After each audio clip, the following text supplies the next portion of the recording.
Leader Wainwright. Thank you, Mr. Speaker. Albertans just can't keep up with the constant infrastructure priority changes. With this NDP government, promises made can be promises changed.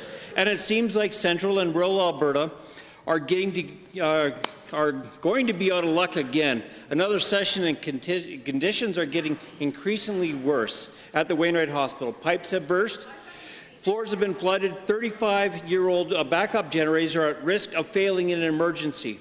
Why do projects that were once on the priority list, like the Wainwright Hospital, disappear completely? Honourable Minister of Health.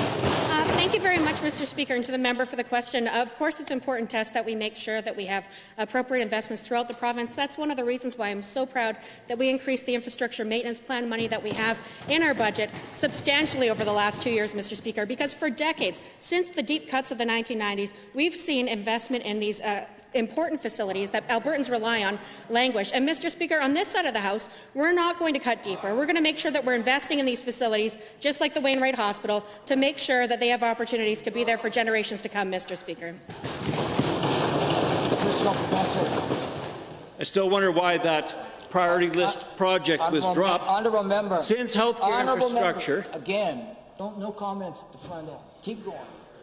Since healthcare infrastructure in Alberta has not kept pace with the rest of the province, and given that Central Alberta are not able to access the care they need close to home, which we all know is the cause for longer wait times for the entire province, to the Minister of Infrastructure, why play these political games with a central and rural Albertans?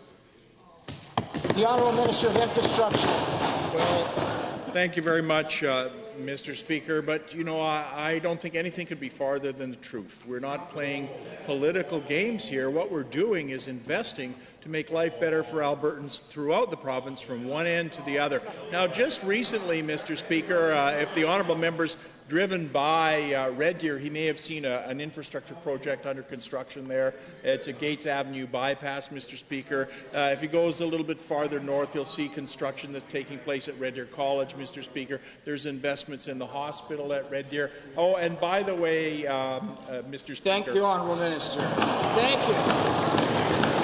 Second supplemental. Since we can see that the new capital priority for the NDP government is Edmonton and Calgary and is purely politically motivated, and even though thousands, if not millions of dollars have been already spent on documentation proving Central Alberta has worse infrastructure and has been neglected for years, this government continually gives Central Albertans and doctors many reasons or excuses why they cannot attain the priority list. What is the real reason for not supporting Central Alberta? Will you give us the plain truth, please? Thank you very much, Mr. Speaker. Well, just to finish my last thought, by the way, the Minister of Justice has just announced a new courthouse for Red Deer, Mr. Speaker. So whether it's justice, healthcare, schools, road infrastructure, Mr. Speaker, Central Alberta is well supported. Oh, and I might just also mention that we've approved a major new facility for the Reynolds Museum in Wetaskiwin. That may not be central enough for the honourable member, but the list, Mr. Speaker, goes on and on and on.